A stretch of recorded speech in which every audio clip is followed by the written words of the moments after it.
மாணவர்களும் பொருளாதாரத்துறை சார்ந்த மாணவர்களும் இணைந்திருக்கிறார்கள். அவர்களும் விருந்தினரிடம் கேள்விகளை முன்வைக்க இருக்கின்றார்கள். தொடர்ந்து விருந்தினர்கிட்ட கேள்வி கேளுங்க. வணக்கம் சார். என் பேர் ராகுல். நான் Indian school of science and மேனேஜ்மெண்ட்லேருந்து வரேன். முதலாம் ஆண்டு மாணவன்.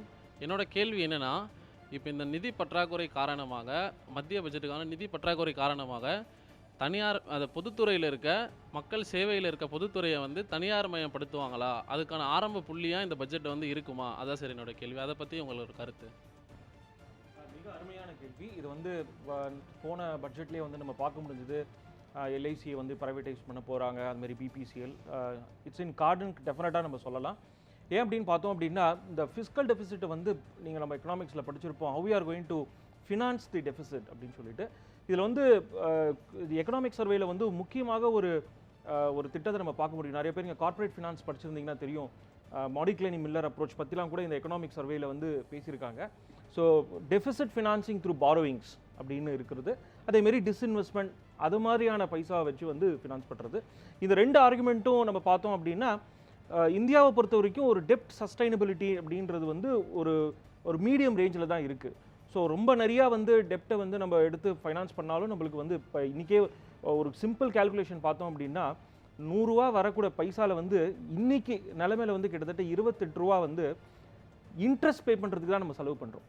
பட்ஜெட்டில் ஒரு சம்மரி டேட்டா கொடுத்துருப்பாங்க பார்த்தீங்கன்னா. இது இந்த பட்ஜெட்டில் பார்த்தோம்னா கண்டிப்பாக அந்த 28ஓட ஜாஸ்தியாக தான் நம்ம போகும். ஏன்னா ஆப்வியஸ்லி டெஃபிசிட் ஜாஸ்தி, பாரோயிங்ஸ் ஜாஸ்தியாக போகுதுங்கும் போது இன்ட்ரெஸ்ட் ஜாஸ்தியாக தான் போகுது. ஸோ இதை எப்படி நாம் ஆல்டர்னேட்டிவாக இந்த டெஃபிசிட் நம்ம பிளான் பண்ணுறது அப்படின்னு பார்க்கும்போது, ஏன்னா எக்ஸ்பெண்டிச்சர் ஓரியன்ட் பட்ஜெட்டாக இருக்க போகிறது அப்படின்றது தீர்மானம் ஆனப்புறம் ஆல்டர்னேட்டிவ் ரூட் வேறு வழியே இல்லாமல் டிஸ்இன்வெஸ்ட்மெண்ட் கண்டிப்பாக இருக்கும். டிஸ்இன்வெஸ்ட்மெண்ட் நல்லதா கெட்டதா பாசிட்டிவான்றது இட்ஸ் செப்பரேட் ஆர்குமெண்ட்.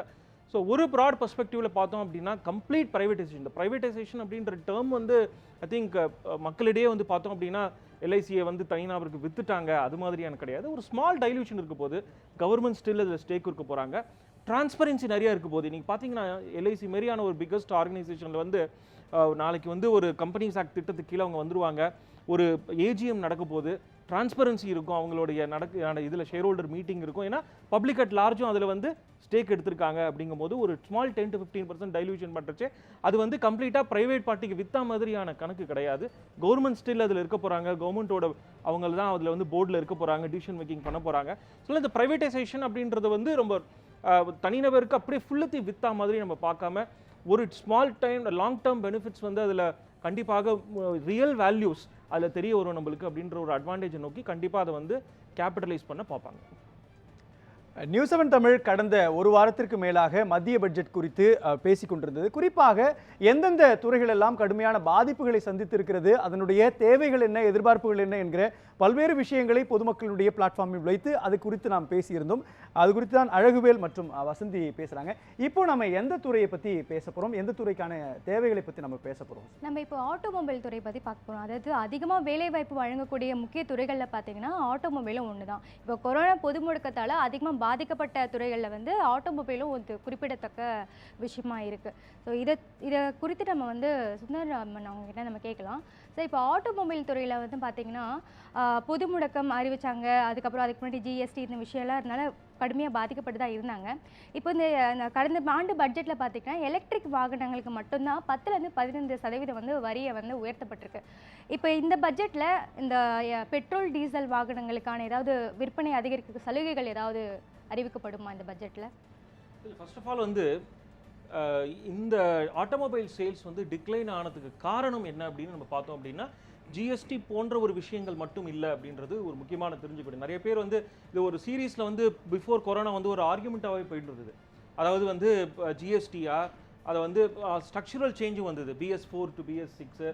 அதனால ஒரு இன்டென்ஷனு ஒரு சைடில் இந்த ஊபர் அண்ட் ஓலா அதோட ஒரு தாக்குதல் நிறையா இருந்ததுனால டிக்ளைன் ஆஃப் த சேல்ஸ் அப்படின்னு.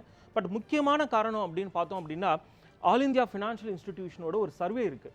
அதில் என்ன சொல்லியிருக்காங்கன்னு பார்த்தோம் அப்படின்னா, 100 பேர் கார் வாங்குறாங்க அப்படின்னா அதில் கிட்டத்தட்ட 90% லோன் வாங்கி தான் வாங்குறாங்க இல்லையா? இந்த 90% லோன் வாங்குறவங்க பார்த்தோம் அப்படின்னா அதில் சிபில் ரேட்டுன்னு சொல்லுவோம், ஜென்ரலாக லோன் வாங்குறவங்களுக்கோட கிரெடிட் ஸ்கோர் நல்ல கிரெடிட் ஸ்கோர் இருக்கிறவங்களுக்கு நல்ல ஒரு பப்ளிக் செக்டார் பேங்க்ஸில் லோன் கிடைக்கும். கொஞ்சம் சுமாராக இருக்கிற கிரெடிட் ஸ்கோருக்கு வந்து பார்த்தோம் அப்படின்னா நான் பேங்கிங் ஃபினான்ஸ் கம்பெனிஸ் அப்படின்னு சொல்லவங்க வந்து ஒரு அக்ரெசிவ் ரேட் ஆஃப் இன்ட்ரெஸ்ட்டில் கொடுப்பாங்க.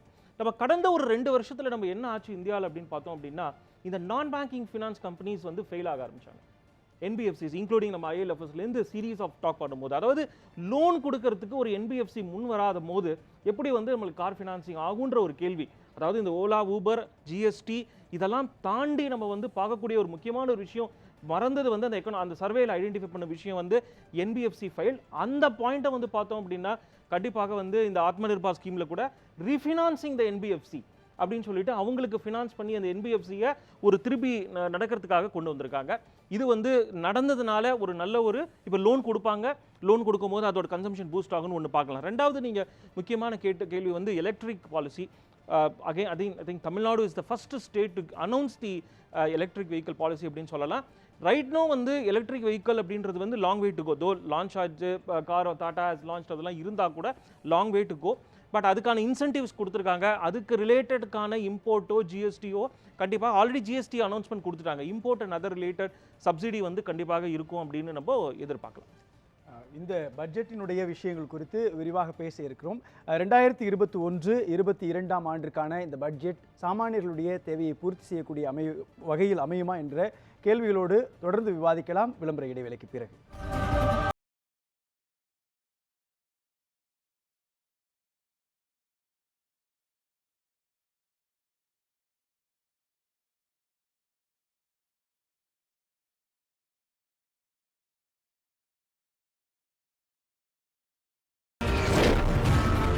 மாணவர்கள் உங்களுடைய கேள்விகளை சிறப்பு விருந்தினர்கிட்ட முன்வைக்கலாம்.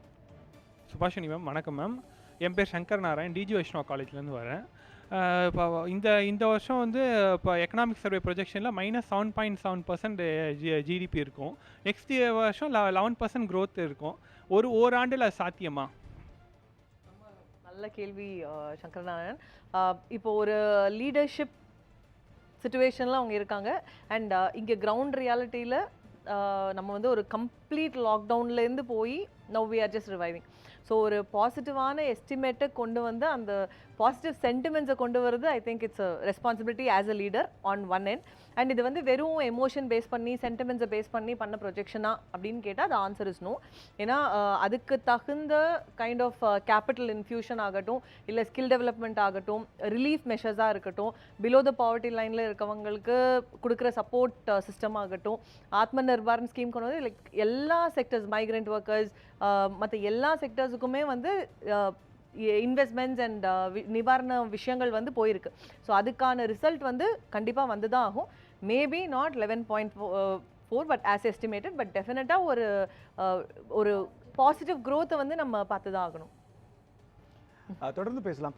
இப்போ இந்த கொரோனா காலத்தில் வந்து சாமானியர்களுடைய செலவுன்றது அதிகமாயிடுச்சு இல்லையா மேம்? இந்த பட்ஜெட் இதுக்கெல்லாம் முடிவுரை எழுதணும்னு எதிர்பார்க்கலாமா? நிச்சயமாக சார், பண்ணி தான் ஆகணும். ஏன்னா நிறைய வேலை இழந்த மக்கள் இருக்காங்க. அவங்களுக்கு உண்டான எம்ப்ளாய்மெண்ட் ஆப்பர்ச்சுனிட்டிஸ் க்ரியேட் பண்ணியே ஆகணும். அதுக்கு உண்டான இன்வெஸ்ட்மெண்ட்ஸ் ஃபாரின் கம்பெனிஸ்லேருந்தோ இல்லை நம்ம இந்தியன் கவர்மெண்ட்டோ ஸ்பெண்ட் பண்ணுவாங்க. இன்ஃப்ராஸ்ட்ரக்சரில் நிறையா ஸ்பெண்ட் பண்ணணும். அதனால எம்ப்ளாய்மெண்ட் வேலைவாய்ப்பு அதிகமாகும். அது கொஞ்சம் டேக்ஸ் ரிலீஃபும் சைமல்டேனியஸாக அதோடு சேர்ந்து கொடுக்கும்போது கண்டிப்பாக இப்போ கவர்மெண்ட் வந்து மக்கள் கையில் பணம் கொடுத்தா தான் அந்த எக்கனாமிக் டிரான்சாக்ஷன் அதிகமாக நடக்கணும். அப்போ தான் அவங்க எதிர்பார்க்குற க்ரோத் வரும். ஸோ அதை செய்யணும். விலைவாசியை பொறுத்த வரைக்கும் எக்கனாமிக் சர்வேல அழகாக ஒரு அனாலிசிஸ் பண்ணியிருக்காங்க. ஸோ அரிசி விலை வந்து எத்தனை மாதத்துக்கு ஒரு தடவை மாறுது, காய்கறி விலை 15 நாளைக்கு ஒரு தடவை மாறுது, பால் விலை எப்போ மாறுது, பருப்பு விலை எப்போ மாறுது. ஸோ இந்த மாதிரியான ஒரு ஃப்ளக்சுவேட்டிங் சினாரியோவில் விலைகள் இருக்கக்கூடாது. ஸோ அதை வந்து ஸ்ட்ரீம்லைன் பண்ணுறதுக்கு ஏதோ ஒரு விஷயங்களை வந்து நம்ம கொண்டு வரணும் அப்படிங்கிறது ஒரு சஜஷனாக இருக்குது. நிச்சயமாக அதுக்கான எஃபர்ட்ஸ் வந்து வரும். தொடர்ந்து அழகுவேல், இந்த சமயத்தில் நம்ம விவாதிக்கும் பொழுது ரொம்ப பல முக்கியமான துறைகளை நம்ம விவாதித்தோம். இப்போ நம்ம பார்க்கக்கூடிய எந்த துறை முக்கியமான தேவையான துறையாக இருக்குது? வேளாண் துறையை பற்றி நம்ம பேசலாம். அதாவது இந்தியா வந்து ஒரு வேளாண் துறை சார்ந்த ஒரு நாடு. ஆனால் இப்போ இந்த கடந்த ஒரு 30 வருடங்களில் புள்ளி விவரங்கள்லாம் நீங்கள் எடுத்து பார்த்தீங்கன்னா 1991 63% வந்து வேளாண் துறை சார்ந்த தொழிலாளர்களாக இருந்தாங்க. அதுவே அடுத்து 2001 60%, 2011 49% குறைஞ்சிருச்சு. இப்போ 2020 வெறும் 42% பேர் மட்டும்தான் இப்போ இந்த விவசாய தொழிலில் ஈடுபட்டு இருக்காங்க. இப்படியான ஒரு சரிவான நிலையை நோக்கி தான் இந்த விவசாயம் சென்று கொண்டு இருக்குது. கடந்த ஆண்டு பட்ஜெட்டில் பார்த்தீங்கன்னா வேளாண் துறைக்கு 2.83 லட்சம் கோடி ரூபாய் வந்து நிதியை வந்து ஒதுக்கியிருக்காங்க. இது தவிர 15 அம்ச திட்டம் ஒன்றையும் இந்த விவசாயிகளுடைய வருமானத்தை இரட்டிப்பாக்கணும் அப்படின்னு சொல்லிட்டு நிதியமைச்சர் அறிவிச்சாங்க. இது எந்த அளவுக்கு வந்து விவசாயிகள்கிட்ட தாக்கத்தை ஏற்படுத்துச்சு மேடம்? ஃபார்மர்ஸ் பொறுத்த வரைக்கும் நிறைய ஸ்கீம்ஸ் கவர்மெண்ட் கொண்டு வந்தாங்க. மெயினாக கிரெடிட் டிஸ்பர்ஸ்மெண்ட் அதில் ஃபோக்கஸ் பண்ணாங்க. இப்போ லாஸ்ட் இயர் டார்கெட் பார்த்தீங்கன்னா 13.5 lakh crore அப்படின்னு டார்கெட் பண்ணாங்க 2019-20. ஆனால் அச்சீவ் பண்ணது அதை விட அதிகமாக 13.92 lakh crore டிஸ்பர்ஸ் பண்ணாங்க. இதே மாதிரி 2021க்கு 15 lakh crore டார்கெட் பண்ணாங்க. Up to Q2 9.73 lakh crore disburse பண்ணியிருக்காங்க. இது வந்து கிரெடிட் டிஸ்பர்ஸ்மெண்ட். அதுக்கப்புறம் இன்சூரன்ஸ் இருக்குது, PM FBY ஃபாசல் பாமா யோஜனா அப்படின்னு. அதுலேயும் கிளைம்ஸ் நிறைய ஃபார்மர்ஸ் நிறைய கிளைம் கொடுத்தாங்க. 8741 crores கிட்ட கிளைம் கொடுத்துருக்காங்க. இதை தவிர நம்மளுக்கு அக்ரி ஃபண்டுன்னு ஒன்று க்ரியேட் பண்ணுறாங்க. 1 lakh crore க்ரியேட் பண்ணி ஸ்டேட் மூலியமாக அதை டிஸ்பர்ஸ் பண்ணுறாங்க. அந்த ஆக்டிவிட்டியும் நடந்திருக்கு. இன்ஃப்ராஸ்ட்ரக்சரில் நிறைய அந்த ட்ரெயின் விடுறது, கிளைம் அவங்களோட இன்சூரன்ஸ் கிளைம் இமீடியட்டாக ப்ராசஸ் பண்ணுறது, கிசான் கிரெடிட் கார்டு ஸ்கீம், அந்த மாதிரி நிறைய ஸ்கீம் கொண்டு வந்து செஞ்சிட்ருக்காங்க. சுந்தரராமன், எம்ப்ளாய்மெண்ட்டை பற்றி சொன்னீங்க இல்லையா, ஒரு டிப் இருக்கு. ஸோ இவ்வளோ சதவிகிதம் பேர் பண்ணாங்க, இப்போ வந்து கம்மி சதவிகிதம் பேர் அக்ரிகல்ச்சரில் இருக்காங்க. ஸோ இது நம்ம வந்து எப்படி பார்க்கணுன்னா, நீங்கள் சொல்கிற ஸ்டாட்டிஸ்டிக்ஸ் ஒரு கடந்த எவ்ரி 10 ஆண்டுகளுக்கு நீங்கள் சொல்கிறீங்க. ஸோ இப்போ அன்னைக்கு இருந்த நிலைமை நமக்கு எல்லாமே லேபர் ஹியூமன் ரிசோர்ஸை வச்சு பண்ண வேண்டிய விஷயமா இருந்தது. இன்னைக்கு வந்து உங்களுக்கு நாற்று நடுறதுலேருந்து அறுவடை வரைக்கும் நிறைய மெஷின், ஸோ மெக்கனைசேஷனும் வந்துருச்சு. நம்ம அதோட சேர்த்து பார்க்கணும். ஸோ இப்போ இவ்வளோ கம்மி ரிசோர்ஸஸ் வந்து ஹியூமன் ரிசோர்ஸஸ் டிப்ளாய் ஆகுது, இவ்வளோ கம்மி பேர் தான் வேளாண் துறையில் ஈடுபடுறாங்க அப்படின்னாக்கா இதுக்கான ப்ரொடக்ஷன், ஸோ ரிசல்ட் வந்து நமக்கு கம்மியாக வந்ததா அப்படின்னு பார்த்தா இல்லை. ரிசல்ட் வந்து நமக்கு க்ரோத் ரேட்லேயே தான் இருக்குது. இன்ஃபேக்ட் இப்போ நம்ம போன தடவை கோவிட்ல கம்ப்ளீட் டிப், அந்த வியோட என்டையர் டிப்பில் கூட 3.4% வந்து வேளாண் துறை வளர்ச்சி தான் அடைஞ்சிருக்கு. சுந்தரராம் சார், உங்கள்கிட்ட வழக்கமாக இந்த பட்ஜெட்டில் விவசாயிகள் எல்லாருமே வந்து வலியுறுத்த ஒரு விஷயம் என்னென்னா, இந்த விவசாய கடன்களை தள்ளுபடி பண்ணணும். அதில் இன்னும் முக்கியமாக என்ன, நம்ம மாண்புமிகு நிதியமைச்சர் அவர்களுக்குன்ற இந்த தொகுப்பில் கூட அவங்க என்ன சொல்லியிருந்தாங்கன்னா, கடன்களை ரத்து பண்ணுற அளவுக்கு போகணும் கூட அட்லீஸ்ட் அந்த வட்டியை மட்டுமாவது ரத்து செய்கிற அறிவிப்பு வந்து இந்த பட்ஜெட்டில் வரணும் அப்படின்னு சொல்லியிருந்தாங்க. வாய்ப்பு இருக்கா? அதாவது இதுக்கு ஆன்சர் பண்ணும்போது ஒரு கீ ஸ்டாட்டிஸ்டிக்ஸ் சொல்ல விரும்புகிறேன். ஒன்று வந்து நீங்கள் சொன்ன மாதிரி வந்து அந்த வேளாண் துறை வந்து almost contributes to 15 to 17% GDP. Subashini ma'am சொன்ன மாதிரி ஈவன் இன் வர்ஸ்ட் சுச்சுவேஷனில் கூட இந்த 3% கிட்ட வந்து பார்ட்டிசிபேட் பண்ணியிருக்கு அப்படின்னு சொல்லலாம். கிறிசல் வந்து ரீசெண்டாக வந்து ஒரு சர்வே கண்டக்ட் பண்ணாங்க. அதாவது இப்போ ஒரு 1 year பிஃபோர் பண்ணாங்க. அதில் வந்து பார்த்திங்கன்னா ஒரு கீயாக ஒரு 4 ஏரியா ஐடென்டிஃபை பண்ணுறாங்க. இது வந்து கண்டிப்பாக இம்ப்ளிமெண்ட் பண்ணணும் ஃபர்தராக வந்து இந்த வேளாண் துறையை வந்து பூஸ்ட் பண்ணுறதுக்கு அப்படின்னு சொல்லிட்டு. ஒன்று வந்து என்ன சொல்கிறாங்க அப்படின்னா, இன்புட் காஸ்ட் ஃபார் ஃபார்மிங் கம்மியாகணும் அப்படின்னு சொல்கிறாங்க. ரெண்டாவது வந்து right price to the farmers. இன்றைக்கி ஈவன் நீங்கள் வந்து இந்த 6,000 ரூபா இந்த ஸ்கீமில் கொடுத்தா கூட என்ன சொல்கிறாங்க, எண்ட் ஆஃப் த டே ஒன்று 16,000 ரூபா மட்டும்தான் அவன் கையில் வந்து பாக்கி இருக்குது சர்ப்ளஸ் அப்படின்னு ரொம்ப கிளியராக ஸ்டாட்டிஸ்டிக்ஸ் சொல்கிறாங்க. ஸோ நபார்டு இட் செல்ஃப் வந்து அவங்களுடைய ஸ்டாட்டிஸ்டிக்ஸ் என்ன சொல்கிறாங்கன்னா, இது போதாது அப்படிங்கிறதுனால தான் இந்த ஃபார்ம் பில்ஸு. ஸோ அந்த ஒன் இயருக்கு முன்னாடி ஐடென்டிஃபை பண்ண ஒரு 4 பாயிண்டில் வந்து கிட்டத்தட்ட வந்து எதெல்லாம் இம்ப்ளிமெண்ட் பண்ணாங்க அப்படின்னு பார்க்கும்போது தான் இந்த right price to the farmers, அவருக்கு அது சர்ப்ளஸ் போகணும் தான் இந்த ஃபார்ம் பில்ஸ் அதெல்லாம் இப்போ கொண்டு வந்திருக்காங்க. அதோட இம்ப்ளிமெண்டேஷன் பார்ட் நிறையா கொஷினபிள் அண்ட் டிபேட்டபிளாக இருந்தாலும் அதை ஃபோக்கஸ் பண்ணி தான் அது வந்திருக்கு அப்படின்னு சொல்லலாம். நீங்கள் லாஸ்ட்டு வந்து 2 பாயிண்ட் வந்து நோ டேமேஜ் டு கிராப், அதோட இன்சூரன்ஸ் அதர் திங்ஸு. 4வது வந்து கிரெடிட் அவைலபிலிட்டி அப்படின்னு சொல்லலாம். 2 விதம். ஒன்று வந்து அவங்களுக்கு வந்து கிரெடிட் கொடுக்க வேண்டியது இந்த கிசான் விகாஸ் அது மாதிரியான தவிர்த்து வந்து எது மாதிரியான நியூ, ஃபார் எக்ஸாம்பிள் இன்ஃப்ராஸ்ட்ரக்சர் மூலமாக அவங்களுக்கு கோல்டு ஸ்டோரேஜ் அது மாதிரியான இன்ஃப்ராஸ்ட்ரக்சர் டெவலப் பண்ணுறதுக்கு ஃபினான்சிங். ஆல்சோ ஆல்ரெடி இருக்கிற சுமை இருக்கும் போது அதை வந்து இது வந்து சரி பண்ணுறதுக்காக தான் இந்த வெய்வர் அப்படின்னு சொல்கிறாங்க. ஸோ இன்ட்ரெஸ்ட் வெய்வர் அப்படின்றது வந்து பட்ஜெட் மூலமாக வராமல் வேற ஒரு மாதிரி நோட்டிஃபிகேஷன் வரும் தான் இன்றைக்கி நம்ம பார்க்குறோம். இன்றைக்கி அக்ரிகல்ச்சரில் வந்து அலோகேஷன்ஸ் வரும். அந்த அலோகேஷன்ஸ் தவிர்த்து வந்து ஃபினான்சிங் எப்படி ஆல்ரெடி நபார்டு இருந்தாலும் நபார்டு மூலமாகவோ இல்லாட்டா வேறு ஒரு நிறுவனம் மூலமாக ரீஃபினான்சிங் பண்ணி இன்ஃப்ராஸ்ட்ரக்சர் அண்ட் இன்வெஸ்ட்மெண்ட் அக்ரிகல்ச்சரில் ஒன்று எப்படி கூடுறது அப்படின்னு கண்டிப்பாக பார்க்கலாம்.